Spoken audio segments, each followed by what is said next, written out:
Welcome students. তো আজকে আমরা আলোচনা করব কিছু টেন্স নিয়ে। টেন্সের যেগুলো ফর্ম আছে ওই ফর্মের মধ্যে কিছু ব্যতিক্রমী নিয়ম আছে, ওই নিয়মগুলো নিয়ে আমরা আজকে আলোচনা করব। তো দেখা যাক প্রথম ব্যতিক্রমী নিয়মটা কি বলেছে। এখানে বলেছে প্রেজেন্ট ইনডেফিনিট টেন্স অথবা সিম্পল প্রেজেন্ট টেন্স কোনো আসন্ন ঘটনা বা কোনো ঐতিহাসিক ঘটনা জীবন্ত বিবরণ সাধারণ বর্তমান কালের ব্যবহার। আচ্ছা দেখি সেখানে কি আছে। সে কাল আসবে, এই দেখো এখানে আসবে বলা আছে, আসবে বলেছে, কিন্তু এখানে কামস দিয়েছে। এরকম কিছু ভবিষ্যতের ঘটনা বোঝালে পরে সেটা আমরা প্রেজেন্ট ইনডিফিনিট টেন্স ব্যবহার করি। 2 নম্বরটা দেখে নিচ্ছি, আগামী সোমবার আমাদের স্কুল খুলবে। এই দেখো এখানে খুলবে বলেছে, এখানে ভবিষ্যৎ বলেছে, কিন্তু এখানে ওপেন আছে, ইনডেফিনিট করা আছে।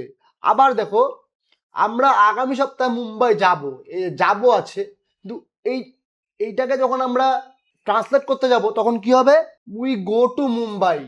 উইল গো নয়, কিন্তু we go to Mumbai next week. প্রধানমন্ত্রী আগামী বুধবার কলকাতায় পৌঁছাবেন। The prime minister reaches Calcutta next Wednesday. তারপরে প্রেজেন্ট কন্টিনিউয়াস টেন্স দেখিনি। তো প্রেজেন্ট কন্টিনিউয়াস টেন্স কি বলেছে, কতগুলি ভার্ব। সাধারণত প্রেজেন্ট কন্টিনিউয়াস টেন্স ব্যবহার করা হয় না। প্রেজেন্ট কন্টিনিউয়াস টেন্স মনে হবে দেখতে, কিন্তু প্রেজেন্ট কন্টিনিউয়াস টেন্স ব্যবহার করা হয় না। তা দেখে নি কি ব্যবহার করা হয়, সে ভার্বগুলো কি কি। সেই ভার্বগুলো হলো see, hear, smell, notice, recognise, appear, seem, look, want, wish, desire, feel like, love, hate, fear, hope, refuse, prefer, fancy. এই যে এই ভার্বগুলো দেখছো, এইসব ভার্বগুলো থাকলে পরে কি হয়, এইসব ভার্বগুলোর সঙ্গে আইএনজি যুক্ত করতে হয় না, কোনো প্রয়োজন নেই আইএনজি যুক্ত করার আর কি। তা এগুলোর কয়েকটা আমি উদাহরণ দেখে নিচ্ছি। যেমন আমি একটি পাখি দেখছি, দেখো দেখছি বলছে, এটা কি টেন্স, এটা কিন্তু কন্টিনিউয়াস, এটা কিন্তু কন্টিনিউয়াস টেন্স, কিন্তু এখানে সি দেওয়া আছে। এখানে যদি আমি সিন দেই তাহলে এটা কাটা হয়ে যাবে, সিন কিন্তু হবে না, সিন কাটা, তাহলে এখানে কি হবে, সি রাইট হয়ে যাবে। যেমন 2 নম্বরটা দেখে নাও, সে 10টি টাকা চাইছে। এই যে চাইছে, সে তো চাইছে, তো চাইছে ক্ষেত্রে ওয়ান্টিং হতে হয়, কিন্তু এখানে না, এখানে দেখো প্রেজেন্ট ইনডেফিনিট টেন্স ব্যবহার করতে হবে। কি কি ব্যবহার করতে হবে, প্রেজেন্ট ইনডেফিনিট টেন্স, কিন্তু দেখতে কি মনে হচ্ছে, দেখতে মনে হচ্ছে প্রেজেন্ট কন্টিনিউয়াস টেন্স, দেখতে মনে হচ্ছে প্রেজেন্ট কন্টিনিউয়াস। তা 2 নম্বরটা দেখিনি, 10 টাকা চাইছে, এই যেখানে ওয়ার্ডস, দেখো ওয়ার্ডস বলেছে, লোকটির নাম ভুলে যাচ্ছি, যাচ্ছি, তা ফরগেটিং না, I forget the man's name. ফুলটি শুকছে, কি, সে ফুলটি শুকছে, শুকছে হচ্ছে স্মেল, স্মেল মানে গন্ধ শোকা। সেখানে আমরা কি কন্টিনিউয়াস বলতে স্মেলিং বুঝি, কিন্তু না, এখানে স্মেলিং দেওয়া যাবে না, এখানে যদি স্মেলিং দেয় তাহলে এটা ভুল হয়ে যাবে। তো কি হবে, স্মেলস, ইনডেফিনিট টেন্স করতে হবে। তাকে বুদ্ধিমান বলে মনে হচ্ছে, এই যে মনে হচ্ছে কন্টিনিউয়াস টেন্স, কিন্তু সিমস মানে মনে হওয়া। বিশ্বাস করছি, আমি তোমার কথা বিশ্বাস করছি, আই বিলিভ ইউর ওয়ার্ডস। আরো কি কি আছে, চিরসত্য বোঝালে, চিরসত্য মানে ইউনিভার্সাল ট্রুথ, এরকম চিরসত্য বোঝালে প্রেজেন্ট কন্টিনিউয়াস না হয়ে কি হবে, প্রেজেন্ট ইনডেফিনিট টেন্স হয়। চিরসত্য যদি বোঝায়, চিরসত্য বোঝালে কি হবে, প্রেজেন্ট কন্টিনিউয়াস হবে না। দেখা যাক কি আছে, পৃথিবী সূর্যের চারদিকে ঘুরছে, এই দেখো ঘুরছে, কন্টিনিউয়াস তো, কিন্তু এটা কি আমরা, এটা কি কোনো মিথ্যা কথা, কোনো বানিয়ে বলা কথা না, তো কি এটা, এটা চিরসত্য, তাই ইনডেফিনিটে মুভস হয়ে গেল, মুভিং না, দ্য আর্থ মুভিং না, the earth moves round the sun, এটা ইনডেফিনিট হয়ে গেল। আরো কিছু দেখিনি, এখানে বলেছে ভবিষ্যতে কিছুদিন ধরে চলবে, ভবিষ্যতে ঘটতে চলেছে, এই যে ভবিষ্যতে ঘটতে চলেছে, এখনো হয়নি, কিংবা অভ্যাস মতো করা হয়, কিংবা বেশ কিছুদিন ধরে করা হচ্ছে, এসব বোঝালে কি টেন্স বোঝায়, প্রেজেন্ট কন্টিনিউয়াস টেন্স ব্যবহার করা হয়। যেমন দেখি ভবিষ্যৎ বোঝালে, ভবিষ্যৎ কি, ভবিষ্যৎ মানে ফিউচার। এরকম কিছু কিছু ফিউচার বোঝালেও আমরা কন্টিনিউয়াস টেন্স ব্যবহার করে থাকি। কি কি দেখি, আজ রাত্রে আমি সিনেমা যাব। আই অ্যাম, এই যে going, I am going, I am going to cinema tonight. এখানে উইল গো কিন্তু হচ্ছে না, কি হচ্ছে, গোয়িং হচ্ছে। যাবো বলেছে তবুও গোয়িং হচ্ছে, কারণ এখানে নিয়মটা এটা আছে। এগুলো হচ্ছে সব ব্যতিক্রম, এগুলো সব ব্যতিক্রম, ব্যতিক্রম কিছু নিয়ম আমরা দেখছি। তা দেখা যাক 2 নম্বরটা কি বলেছে, আগামীকাল আমার মামা আসবেন। এই দেখো, মাই আঙ্কেল ইজ কামিং।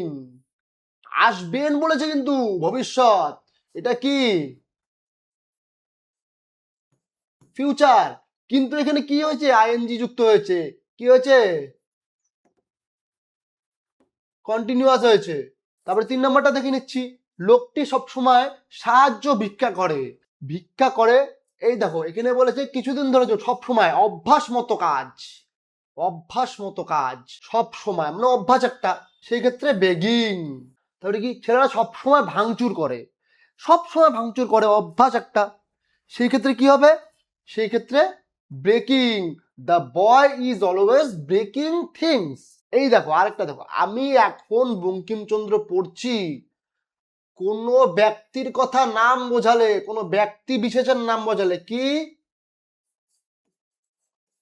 কোনো ব্যক্তি বিশেষের নাম বোঝালে কি হবে, সেটা সেই ব্যক্তির লিখিত কোনো বস্তু হবে। কোনো ব্যক্তি কি কেউ পড়তে পারে কি, নিশ্চয় পড়তে পারে না। তাহলে তার লেখা কোনো জিনিস, আমি রবীন্দ্রনাথ পড়ছি মানে রবীন্দ্রনাথের কোনো রচনা, কোনো রবীন্দ্রনাথের কোনো রচনা বলি পড়ছি, সেই ক্ষেত্রে আই এম রিডিং বঙ্কিমচন্দ্র হবে। এটা দেখে নিচ্ছি পরের পৃষ্ঠায়। এখন কি আছে, present perfect tense. Present perfect মানে কি, প্রেজেন্ট পারফেক্ট মানে হলো বর্তমান ঘটমান। তো দেখি এখানে নোটে কি বলেছে, কোনো বাংলা বাক্য অতীত সময়ের উল্লেখ থাকলে বাক্যটির আকার প্রেজেন্ট পারফেক্ট টেন্সের মতো হলেও ইংরেজি অনুবাদের সময় সিম্পল পাস্ট টেন্স হয়। কি, বাক্যটি দেখতে প্রেজেন্ট পারফেক্টের মতো লাগছে, কিন্তু ওটা কি, যখন আমরা ইংরেজি অনুবাদ করব তখন সেটা সিম্পল পাস্ট টেন্স হবে। যেমন কি বলেছে, গতকাল, 1947 সাল প্রভৃতি। দেখা যাক কি বলেছে, সে গতকাল কলকাতায় পৌঁছেছে। হি রিচড, দেখো পারফেক্ট কিন্তু, পৌঁছেছে পারফেক্ট করা আছে কিন্তু, কিন্তু এখানে সিম্পল পাস্ট টেন্স করা হলো। He reached Kolkata yesterday. এই দেখো 1947 সালে ইংরেজরা ভারত ত্যাগ করেছে, যে করেছে, কিন্তু দ্য ইংলিশ, এখানে ইংলিশ বলতে ইংরেজদের বোঝানো হয়েছে, the English left India, not have left, not has left, শুধু লেফট। তারপরে কি বলছে, 3 বছর আগে এ আইনটি পাস হয়েছে, পাস হয়েছে, এরকম বোঝালে this law was passed 3 years ago। যে ওয়াজ, এই দেখো ওয়াজ কারো দ্বারা, এটা প্যাসিভে করা আছে এটা। তা আগের ভিডিওতে আমি তোমাকে ভয়েস বুঝিয়ে দিয়েছি, তা সেখানে প্যাসিভ ভয়েসের যে নিয়ম আছে ওই নিয়ম এটা করা আছে। This law was passed 3 years ago। Rajat গত বছর উচ্চ মাধ্যমিকে পরীক্ষায় উত্তীর্ণ হয়েছে। Rajat passed the high secondary examination last year. এই যে পাস্ট। 2 নম্বর কি বলেছে, আবার অনেক সময় বাংলা ক্রিয়াপদ প্রেজেন্ট পারফেক্ট থাকলেও ইংরেজিতে প্রেজেন্ট ইনডেফিনিট হয়। এই যে প্রেজেন্ট ইনডেফিনিট হয়, প্রেজেন্ট পারফেক্টটা থাকলে পরেও কিছু হবে, ইনডেফিনিটে হবে। আচ্ছা, এটার কিছু আমি উদাহরণ দেখিনি। আমার পিতার 60 বয়স হয়েছে। যে আমার পিতার বয়স 60 হয়েছে মানে 60 হয়েছে, হয়েছে কিন্তু প্রেজেন্ট ইনডেফিনিট হয়েছে, কিন্তু প্রেজেন্ট ইনডেফিনিটে করতে হবে, কি করতে হবে, মাই ফাদার ইজ 60 নাও। আকাশ মেঘলা হয়েছে, এই যে হয়েছে, দ্য স্কাই ইজ ক্লাউডি নাও। তিনি উভয় সংকটে পড়েছেন। He is in a dilemma. আমাদের প্রস্তাবটি বিবেচনাধীন হয়েছে, এই যে রয়েছে, এখানে কি, ইজ। বিটি রোড কলকাতা থেকে কল্যাণী পর্যন্ত গিয়েছে, সেখানে কি হবে, runs. BT road runs from Kolkata to Kalyani. তাই এখানে প্রেজেন্ট পারফেক্ট কন্টিনিউয়াস দেখিনি। প্রেজেন্ট পারফেক্ট কন্টিনিউয়াস কথা অর্থ কি? পুরাঘটিত ঘটমান বর্তমান। অতীতে শুরু হয়েছে অথচ এখনো চলছে। অতীতে শুরু হওয়ার পরেও যেটি এখনো চলতে থাকে সেটির ক্ষেত্রে প্রেজেন্ট পারফেক্ট কন্টিনিউয়াস টেন্স হয়। সেখানে সেই সময় কি করতে হবে? মেন ভার্বের সঙ্গে আইএনজি যুক্ত করতে হবে আর হ্যাভ বিন বসাতে হবে। এই দেখো, হ্যাভ বিন, হ্যাজ বিন আর মেন ভার্বের সঙ্গে আইএনজি যুক্ত করতে হবে। এখন কি 2 নম্বরটা কি বলেছে? ওই ক্রিয়াটি নির্দিষ্ট কোনো সময় ধরে, মানে পিরিয়ড অফ টাইম ধরে চলছে, নির্দিষ্ট কোনো সময় ধরে চলছে, 3 বছর 4 বছরে। এই দেখো for 6 days, for a month, 3 বছর, for 7 years, for several years, এরকম 3 বছর 4 বছর 2 মাস 3 মাস 1 দিন 5 দিন এরকম। ঠিক আছে, এরকম কিছু আমি উদাহরণ দেখে নিচ্ছি। সে 5 ঘন্টা দেয়, এই দেখো সে 5 ঘন্টা ধরে ঘুমাচ্ছে। এই যে 5 ঘন্টা, দেখো টাইমটা উল্লেখ করা আছে, একটা নির্দিষ্ট সময় উল্লেখ করা আছে, পিরিয়ড অফ টাইম। সেখানে কি হি হ্যাজ বিন স্লিপিং, এই যে ফর 5 hours, এই দেখো হ্যাজ বিন, এই যে স্লিপিং, দেখেছো? সেখানে হ্যাজ বিন স্লিপিং চলে আসলো। আর কতক্ষণের জন্য ঘুমাচ্ছে? 5 ঘন্টা ধরে ঘুমাচ্ছে, ফর 5 hours। 2 নম্বরটা দেখে নিচ্ছি, গত 3 দিন ধরে বৃষ্টি হচ্ছে। এই দেখো 3 দিন ধরে, এখানে ছিল 5 ঘন্টা ধরে, এখানে আবার 3 দিন ধরে। এরকম থাকলে পরে কি হবে? প্রেজেন্ট পারফেক্ট কন্টিনিউয়াস, একটা নির্দিষ্ট সময় ধরে চলছে জিনিসটা। এখানে কি বলেছে? It has been raining, it has been raining, এই দেখো ফর লাস্ট 3 days। দেখে নিচ্ছি পরের গুলো। 1996 সাল থেকে তিনি বইখানি লিখছেন, 1996 সাল থেকে। এই যে 1996 সাল থেকে কথাটা চলে এসছে, এখানে 1996 সাল থেকে কি বুঝেছে? তিনি বইটি লিখছেন। তার মানে হলো এই কাজটি 1996 সাল থেকে চলছে। তো দেখি কি বলছে, হি has been writing this book since. এরকম যদি কোনো কিছু নির্দিষ্ট করে বলা হয়ে থাকে, মানে পয়েন্ট অফ টাইম, এই যে পয়েন্ট অফ টাইম নির্দিষ্ট করে বলা হয়ে থাকলে পরে পয়েন্ট অফ টাইম বোঝালে সেটা কি হবে? তখন সিন্স ইউজ করতে হয়। যেমন এখানে 1996 সিন্স ইউজ করা হয়েছে। কয়েক বছর যাবত পুলটি নির্মিত হচ্ছে, এখানে কিন্তু নির্দিষ্ট কোনো টাইম বলা নেই, কয়েক বছর যাবত কোনো নির্দিষ্ট টাইম বলা নেই। তাই এখানে এই দেখো ফর সেভারাল ইয়ার্স বলেছে, they have been building the bridge for several years. Ramesh babu 2 সপ্তাহ ধরে জলে ভুগছেন, 2 সপ্তাহ ধরে। কোনো নির্দিষ্ট সময় বলা আছে? একটা নির্দিষ্ট, মানে নির্দিষ্ট দিন, সোমবার মঙ্গলবার বা কোনো সাল, কিছু তো বলা নেই। 2 সপ্তাহ ধরে জ্বরে ভুগছেন। সেখানে রমেশ বাবু has been suffering from fever for a fortnight. আমি প্রায় 2 ঘন্টা ধরে আপনার জন্য ওয়েট করছি, 2 ঘন্টা ধরে, প্রায় 2 ঘন্টা ধরে, 2 ঘন্টা ধরে ওয়েট করছে। এখন 2 ঘন্টা ধরে ওয়েট করছে, কোনো নির্দিষ্ট কোন 2 ঘন্টা? 5টা থেকে 7টা বলতে পারতো, 3টা থেকে 6টা বলতে পারতো, 3 ঘন্টা 4 ঘন্টা, কিন্তু এখানে 2 ঘন্টা বলেছে। কোনো 2 ঘন্টা নির্দিষ্ট করে বলা নাই, শুধু বলেছে 2 ঘন্টা। সেই ক্ষেত্রে কি করবো আমরা? সেই ক্ষেত্রে এই যে ফর অলমোস্ট, এই যে প্রায় বলেছে না, প্রায়ের জন্য এখানে অলমোস্ট কথাটা চলে আসলো, অলমোস্ট, প্রায়ের জন্য অলমোস্ট কথাটা চলে আসলো। For you for almost 2 hours, এ দেখো ফরটা আছে কিন্তু। আমি গত 5 বছর যাবত অফিসে কাজ করছি, দেখো 5 বছর যাবত।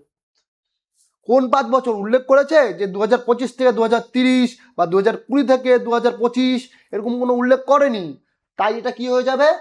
তাই এখানে কোনো সিন্স কথাটা ইউজ হবে না, তখন হবে for. I have bin serving this office for last 5 years। গত, এই যে গত কথার অর্থ হচ্ছে last.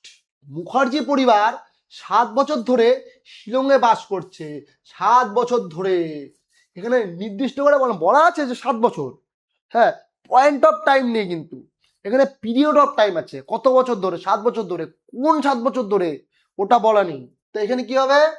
The Mukherjees have been living, এই দেখো have been leaving at Shillong for the last 7 years। গত মার্চ মাস থেকে রথিনবাবু এই স্কুলে শিক্ষকতা করছেন। এই দেখো, এখন দেখো একটা জিনিস দেখো, গত মার্চ মাস, এখানে কিন্তু গত মাস বলেনি, গত মাস ধরে কিন্তু বলেনি, গত মার্চ মাস থেকে। এই যে এখানে পয়েন্ট অফ টাইম এসছে, এখানে কি এসছে, পয়েন্ট অফ টাইম। সেই ক্ষেত্রে কি হয়ে যাবে, একটু আগে কি বললাম, পয়েন্ট অফ টাইম তাহলে সিন্স হয়ে যায়। চলো এই জিনিসটা দেখে নিচ্ছি। রথিনবাবু has been teaching in this school, এই দেখো সিন্স, সিন্স লাস্ট মার্চ, ঠিক আছে? তো এখানে কি, এখানে সিন্স কথাটা চলে আসলো, কারণ এখানে পয়েন্ট অফ টাইম আছে। এরকম কি, এরকম কয়েকটা ছোট ছোট উদাহরণ দেখে নিচ্ছি। It has been raining since yesterday, মানে গতকাল থেকে বৃষ্টি হচ্ছে, গতকাল মানে ইয়েস্টারডে, এরকম নির্দিষ্ট বোঝালে সিন্স কথাটা ইউজ করা হয়। আরো কিছু দেখি।